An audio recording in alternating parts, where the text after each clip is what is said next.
The bench press is an iconic barbell movement. Perhaps more so than any other exercise, it evokes a sense of raw, masculine expression in the mind of the general audience. Gym rats and pedestrians alike. Pedestrians. Am I turning into the Bert Kreischer of lifting? View barbell benching as synonymous with your upper body's ability to handle huge loads. Phrasing? It's employed at the NFL Combine as a test for athlete potential. Your dad probably lies about his bench numbers in high school to prove how much of a hoss he used to be. And the phrase, "how much you bench," has become a meme in the lifting community due to how many people associate the movement with dudes who eat TRT for breakfast. Now, there's plenty of criticisms to be made about this fascination with the barbell bench press. As great of a movement as it is far from a comprehensive developer and test of upper body performance. But the perhaps excessive mythologizing of benching aside, there is a reason it's a staple movement for bodybuilders, athletes, and casual exercisers. It fucking works. And if nothing else, I am a practical man, and I know that most guys who go to the gym would love to bench more and go up a cup size due to an influx of prime USDA pectoral mass. With that in mind, I'd like to tempt the algorithm and let you guys in on what I think are the 3 most important things to prioritize if you're trying to push the limits on your bench press. For what it's worth, here's me hitting a recent 340-pound PR with pretty strict standards after struggling for years to even hit 3 plates. Now, with my credentials out of the way, let's get into the video. I'm just gonna come out and say it. Your obsession with leanness is killing your pressing strength.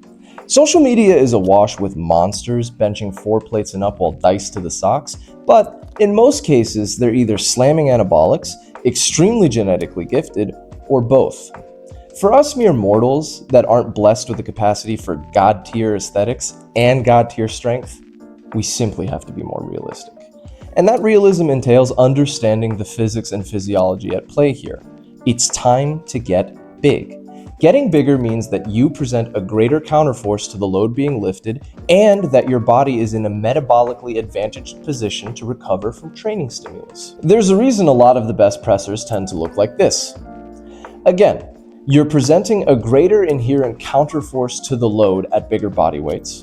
Having a bigger trunk, or in some cases a massive gut, can dramatically reduce the distance the bar has to travel. And packing in the space between your torso and your limbs with high-performance marshmallow fluff also confers a mechanical advantage. And to my second point from earlier, using the insights from the practical setting and the limited available science, we can very confidently assume that maintaining some degree of consistent caloric surplus increases your capacity for recovery. Increased recovery means that you can train harder and heavier in pursuit of bench press glory. Now, don't get me wrong. I'm not saying that you should start inhaling cheeseburger milkshakes and get your BMI to match your IQ, but I am telling you in advance that hitting your bench press ceiling involves, for at least parts of the year, packing on enough tissue to run the risk of getting a little soft. I can tell you from my own experience as a coach that plenty of people want to build muscle and pack pounds onto their lifts, but most of them look at me like I have 2 heads when I tell them they'll have to commit to growing themselves in order to best achieve those goals. And here we run into the fundamental balancing act at the heart of pursuing greater performance outcomes. It is impossible to prioritize everything at once. If you want to be the strongest you possibly can be, you can't also reasonably pursue your fastest possible marathon time. By that same logic, if you want to maximize your bench press performance, you have to put concerns that may prevent you from adequately developing yourself to the side. That means, for most of us anyway, that if you want to reach the milestone of 2 plates, 3 plates, and inshallah, maybe even 4 plates, it's time to shelve the 6-pack abs and get serious about cultivating mass. I'm cultivating mass. Stop saying that. Okay, now that we have my endorsement for morbid obesity out of the way, let me say something else that's unpopular in the fitness zeitgeist. You're probably trying way too hard when it comes to benching. In all fairness, that is a poorly defined and vague statement, so let's unpack that a little bit. When I say trying too hard, I'm referring to the fact that many recreational lifters overgeneralize principles like progressive overload because of sentiments like just train harder than last time. Don't mishear what I'm saying. Adding weight over time, training with intensity, increasing the challenges we progress, these are all obviously critical variables. They're not the only dials you can adjust though. And if your approach to developing your strength is to constantly spam rep PRs or 1 rep max attempts, you are destined to spend a whole bunch of time in plateau purgatory. So if the answer isn't to throw ourselves into the wall of adding 5 more pounds or squeezing out 1 more rep as we set a blood pressure PR, what is? As it is with many other things in life, the answer is to fucking humble yourself. A lot of guys get so wrapped up in the egoic pursuit of achieving the next bench press milestone that they don't bother being disciplined enough to actually achieve it. Discipline in this context means stripping some weight off the bar for most of your sets, not pushing every goddamn set to failure, and treating your training sessions for what they are: practice. Your body takes time to adapt, and whether those adaptations are technical, neurological, putting on size, or otherwise, redlining your bench press every session doesn't take that time into account. Not only does your body take time to adapt, but that process of adaptation benefits from greater levels of stimulus. And these two conclusions, getting bigger and stronger take time, and they are both dose-dependent responses, leads to a pretty obvious takeaway. More practice at more manageable weights and levels of effort yields greater results than constantly going balls to the wall. Think about it this way. Even though you would be using less weight and it feels like you're not trying as hard on any given set, you're going to be doing far more work over time. And the more work you can force your body to accumulate and recover from, the more you will be able to express that work as a 1 rep max or rep PR attempt. Okay, I know I just took a ridiculously long paragraph to say, practice more to get better, dummy, but I do have one more thought to wrap up on the subject. If training harder than last time, okay, at this point I am asking for a Coach Greg reply video, was the single most important variable in increasing your bench press, why isn't that the approach in powerlifting? Though there are more ways to skin a cat than previously thought possible when it comes to getting stronger, I promise you that most of the top strength athletes don't just add weight each session or try harder, bro. No, these phenoms and their coaches have learned from the century of access to the barbell. Their approach to getting stronger, whatever it ultimately looks like, almost certainly takes into account the principles we touched on earlier. They practice at various sub-maximal intensities. They add weight or volume in methodical, appropriate intervals. They allow their body sufficient time to adapt, and only then do they attempt to move more weight than they previously have.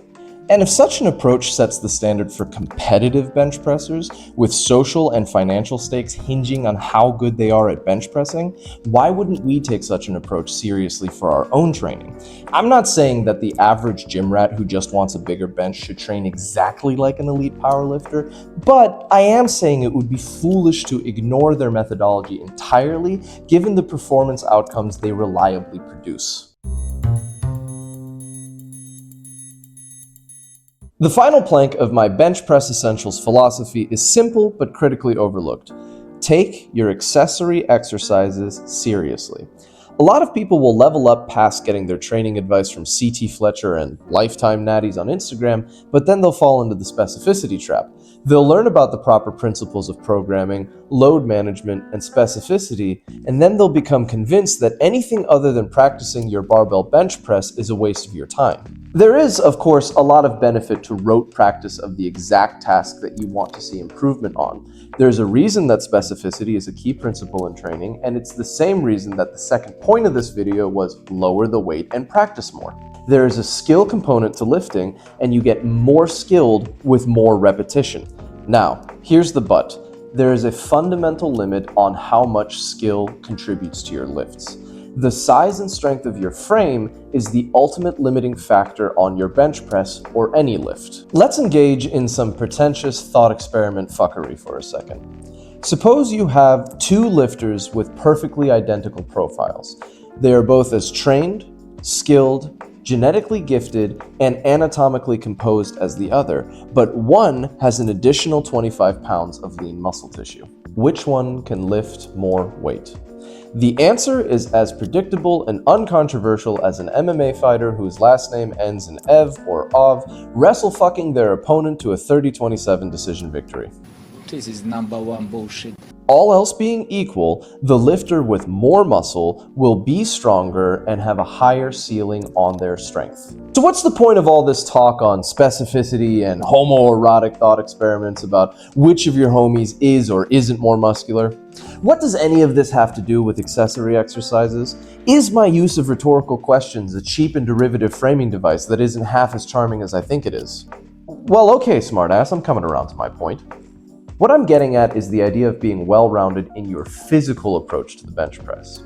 Specific practice is important and it will add muscle in all the right areas, but it typically won't be enough to really maximize your foundation for the bench press. And if that's the case, we need to incorporate not just the bench press and exercises that mimic the bench press, but also exercises that reliably increase the size and strength of the muscles involved in benching. It's not a coincidence that people who have impressive bench presses also tend to have, at the very least, somewhat developed shoulders, arms, and backs. It's also not a coincidence that many bodybuilders have walked into powerlifting gyms and smashed the records, and in doing so, the egos, of the current holders. As such, if growing the muscles involved in your bench press is integral to increasing bench press performance, and specific bench press practice is adequate but not optimal to achieve that aim, what's the missing link? Let's return to the sentiment that I began this section with. Take your accessories seriously. Take your dumbbell benches, your dips, your pec flies, and your shoulder work seriously. Hit the skull crushers and the press downs until your triceps are devouring your shirt sleeve. Barbell, hammer, and preacher curl like a madman because, hot take for the powerlifting community, a muscle involved with shoulder and elbow flexion isn't actually useless for bench pressing. Stop dreaming about and start building that barn door back. Attack your rows, your pull downs, your pull-ups, and your pen lays like they're the main lift in the session. Squeeze out every last bit of hypertrophy from every last muscle used in bench pressing. Damn ye! Let Neptune strike ye dead Winslow. Hark! Hark, Triton, hark! Bellow, bid our father the Sea King... Wait. No. I'm doing the monologue from the lighthouse again, aren't I?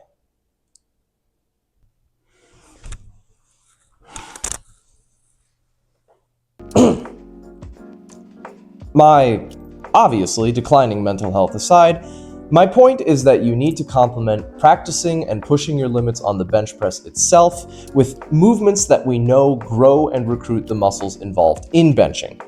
That means exposing those muscles to a variety of exercises over time, making sure that we're pushing ourselves sufficiently with enough intensity and volume, and, honestly, not being afraid to balance sound programming principles like specificity and load management with a little Johnny bodybuilder energy.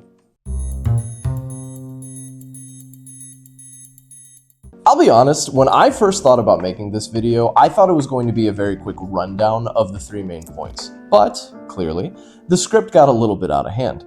But I do want to treat this first upload as something of a test case. The online fitness commentary space is already incredibly oversaturated, and I want to try to discuss these well-worn subjects without just rehashing other people's thoughts. For me in this channel, I think that's going to be more along the lines of this video. Instead of just talking about the mechanics of training and programming, I also want to take a bit more of an abstract or a conceptual approach. I want to talk more about the bigger picture and how taking a step back and assessing training or training concepts as a whole gives us better insight for the day-to-day. There's a really complex resource and effort management game that you have to engage with in order to sustainably reach your performance ceiling, and I think that a lot of people would benefit from learning how to play that game at a deeper level. And, I don't know, I hope that the incoherent rambling that I've just subjected you to might prove at least a little useful in doing so. But that's all I have for today. I'd love to have you along for future uploads, and please feel free to leave any kind of comment below.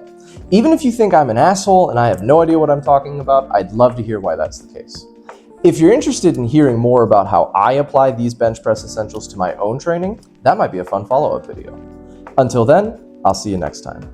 Now, get after it. No excuses.